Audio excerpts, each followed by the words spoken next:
Yep. Yeah. Congrats again, Nat. Obviously a very exciting opportunity for you. Can you first of all just tell us? I mean, you obviously know Gemma pretty well. You work closely with her. When you kind of found out she had this opportunity, and I guess how it kind of came about for you to step in to replace her. Thank you. It's been a whirlwind week or so, but pretty exciting to take on the new role. So like me and Gemma have worked together for a number of years, so she's always been pretty honest with me, and she let me know as soon as she was going through the process. And then I won't speak on behalf of her, but the decision to take up the role was one she took her time over and really thought about. It wasn't easy to kind of leave this team and leave this group and not have that I suppose kind of opportunity to lead the group out in Wellington. So as soon as she kind of made the decision and she was happy with the decision, she let us know, and then the ball kind of had to start rolling pretty quickly with the kind of process that the Phoenix wanted to go through on hiring another head coach. So yeah, it was by the time she made a decision, it was pretty quick. Yeah, and I guess compared to last season, this probably seems like a bit of a run-in still ahead of the first game, but still pretty short notice in the fact that you've got so many players already signed. In terms of the recruitment, like, did you and Gemma kind of work on that together? And does this, by you being an assistant coach sort of replacing her, does that sort of minimise disruption? I mean, I guess if you've been coming in out of the blue with probably, just a handful of players, maybe all Australians to sign, would have that been quite challenging? Like me and Gemma work super collaboratively together. So every player that was signed was something that we discussed as a group. It wasn't just kind of Gemma signing players without really talking about it. So I feel like I've been fully part of the process. And like you said, hopefully that makes, like, it is like a short turnaround now to the start of the season and start of pre-season. So hopefully the transition of me moving into the head coach role, having been like massive part of the recruitment process, obviously a huge part of the team last year, will make the transition like a bit simpler for the players, and maybe a little bit less daunting. Obviously, Gemma leaving will be like a big hole to fill, and the players will feel that. And I think that I can probably do a decent job of getting rid of, alleviating any fears that they may have. Awesome, thank you. You're welcome. Hey there, Luke Robinson here. Congrats, hope you're well. Thanks, just Luke. Obviously, apart from the obvious title change, how does your role differ this season than what it was last season? Parts of it will be completely different. Things like the media, getting a bit more used to that, and right now, like, as an assistant, you're kind of protected from the head coach. Good results, bad results, indifferent results, things going on in the team. Whereas right now, that's kind of lies within me, and I think that will be one of the biggest things that is going to be a massive change. I think it will be a change for some of the players. They've known me as an assistant for a really long time, but I think the thing of how me and Gemma have worked is that it shouldn't seem like a massive change or a massive step up for them. It should seem familiar. And I think that's probably one of the main things. Do you have enough time between now and the first game, or the start of the preseason, and I guess getting ready for the season, to put in any of your own things that you want to put in place? I think if you ask any coach if they've got enough time, they're probably going to say no. But if we compare ourselves to last year, then yes. I was a massive part of that, how we played last year, why we did what we did, and kind of how we structured things. So I don't think a whole heap needs to change. So that will work in my favour too. And then, I think with recruitment of staff and the last few players that we need to recruit, there's enough time to kind of put a different stamp on it that I think that we need as a team. And the main thing is we need to progress on from where we did last year, and that was always the aim this season, whether I was the assistant or the head coach. And just lastly for me, we talk lots about players' aspirations and their goals in their career. How much of a, I guess, personal milestone is this for you to be the head coach of this team? This is incredible. Like, I can't really put it into words.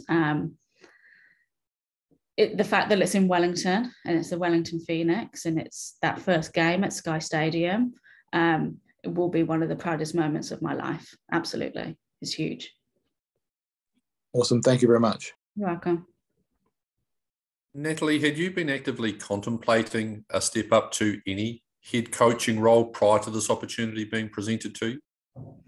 I think I've kind of gone between head coach and assistant coach quite a lot throughout my career, and I really enjoy both. I really enjoy the differences. Actively looking for a head coach opportunity, possibly more within the international setup.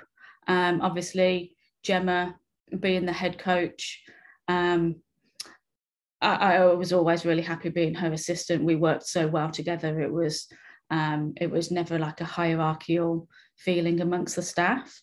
But when this opportunity came up, it was never a case of, it was a no-brainer really. It was never a case of, would I want to step into a head coach role? It seemed more seamless than that.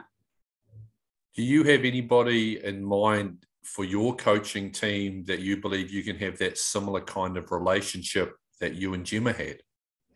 I think it's super important, and I'm really, really lucky that I have an amazing network of support. And the one thing they've all said to me is, with an assistant, you need somebody to challenge you, but someone that you trust. And I've been given license to choose my assistant, which I'm very, very appreciative of. I think is important.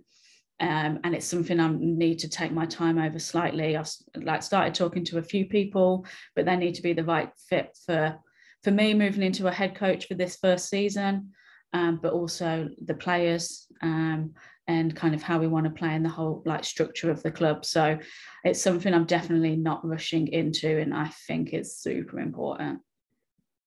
In terms of the squad that has been assembled so far, how excited are you by the talent and now also the addition of a little bit of experience as well to come into that group? And what specifically excites you about the squad that's assembled for 2022-23?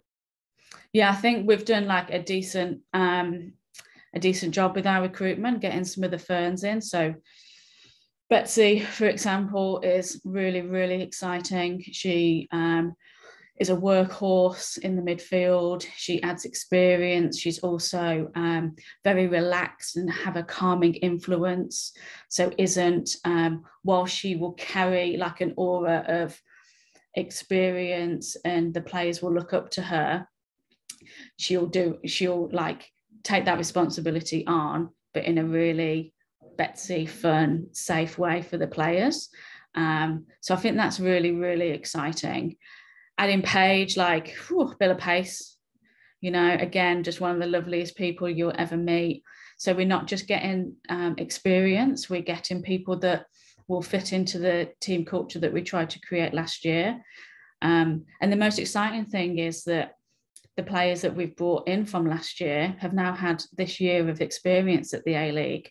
And whilst it will be daunting playing at Sky Stadium and playing at home and differences of home and away fixtures, the experience that they learned from last year will just help them hit another level, I believe. And I think that that's probably one of the most exciting part, is that we could have, finishing bottom, we could have made massive wholesale changes, but we believe in the players and what we were trying to create last year. And I think being able to try and really, really develop on from that is one of the most exciting parts of this season. Thank you. You're welcome. Barry Guy here. Can you hear me okay, Natalie? Yeah, I can. Hi, Barry. Hello. Sorry, I came in on this a little bit late. Just with the trials that the team went through last season with being away and, you had such a young side that, had to cope with all sorts of things. Is there some sort of I mean, is it your job perhaps going to be a little bit easier this season with the fact that hopefully you'll get a proper home and away season and things will be a bit more as they should be, and that, hopefully will help you? I really hope so. I think that last year was challenging. I think one of the biggest challenges that we'll have is not constantly referring to that. Like, this is a new season, we've got new players. Do you know what? Like, a lot of the staff is going to be different as well.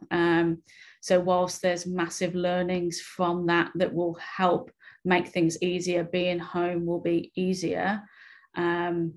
It's not always referring back to last year either, and kind of bringing those memories back up. It's like learning from them, moving on from them. And like the Phoenix, right? The Phoenix, when the Phoenix dies, it comes back.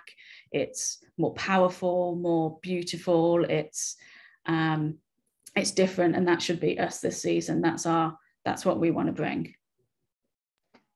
So in that first season, Gemma was regularly asked about the mental well-being of players and those sorts of things. So is that still going to be, part of your role as well? And as you've just mentioned, perhaps it's not going to be, a big part anymore? I think it will always be a big part of my role. I think it's, like a lot of the players come to me, and I don't think they came to me just because I was an assistant. I think they came to me because my personality allows that openness. I think that was a big thing that we learned last year with the mental well-being, is that when the players reach out and ask for help, we can help them. It may not be us, but giving them the support that they seek. I think that'll be easier being here with the support that we get from the PFA and the Phoenix as a whole. But I think as a modern day coach now, you have to be really holistic in how you coach and how you deal with players, and the mental well-being is a massive, massive part of that. Oh, so it sounds like, you're going to be pretty busy then, because, some managers, of course, will be just worrying about tactics and things that happen on the field and that, but sounds like you've got a full-time role there. I think it will be,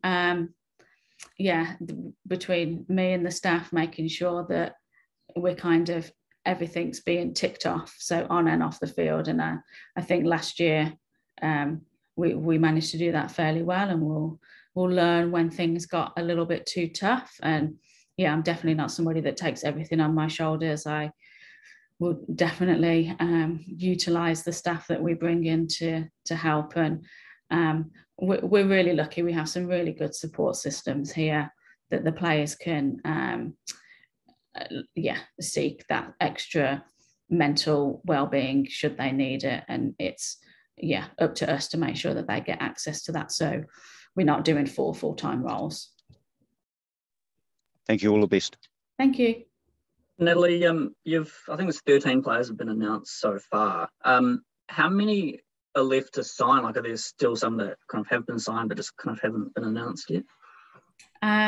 So we've still got 3 players to sign in the full squad and 4 scholarship players. Okay, so has there been any change in terms of like how many Kiwis you can sign and the scholarship thing? It sounds like you've got a couple more that you've been allowed to sign. So we're allowed 2 more Kiwis in the main squad, and then we're just getting confirmed what happens with the scholarship players. Last year we were, of course, allowed our 2 scholarship players to be Kiwis, and we're hoping for that to happen again this year. But we're getting that all confirmed, so that we can finish our recruitment ahead of pre-season. Okay, but there's definitely a couple more that you're allowed to sign in terms of Kiwis for the main squad compared to last season. Is that something that the club kind of push back on? Yeah, something that the club pushed back on, and conversations between New Zealand Football and the Football Federation Australia. So, I don't really get involved too much in that stuff. That's way too high for me. But we were really pleased that we managed to get it, and hopefully, common sense will prevail, and the equity amongst the teams will allow us to have full spots and no restrictions, because it still puts restrictions on the squad. Every time we look at a player, we look at what like that, the ripple effect of that player is, should they be Kiwi or Aussie? And so I know there's lots of conversations always going on in the background about what things will look like in the future. Yeah, and are you able to speak to the fact too, like, from what I can gather, Natalie Longo was, signed on and going to play for the team this season, and then obviously she suffered a really long-term injury. I guess that must have been probably your big signing for the season. Obviously, there's going to be a few experienced football fans you've brought in as well, but how much does that sort of change your plans? Because she kind of was an Australian, I gather, as well. It does change the plan slightly. Obviously, first and foremost, just devastated for Flea, and such a serious injury to get out from the season and from the World Cup. And our first thoughts were definitely just with her and how she is. So she would have been an Australian. So it's just, again, like I said, every kind of decision you try and make with recruitment comes with some form of ripple effect because of the restrictions that we're under. So we're kind of working through that at the moment. Obviously, losing her is, as an experienced football fan, also has its effects on the makeup of the team. So I'm not majorly stressed that we've still got quite a few players to sign, because I think, like we showed last year, when we wait a little bit and really look at the makeup of the squad, we can make sure we fill any gaps that we've got.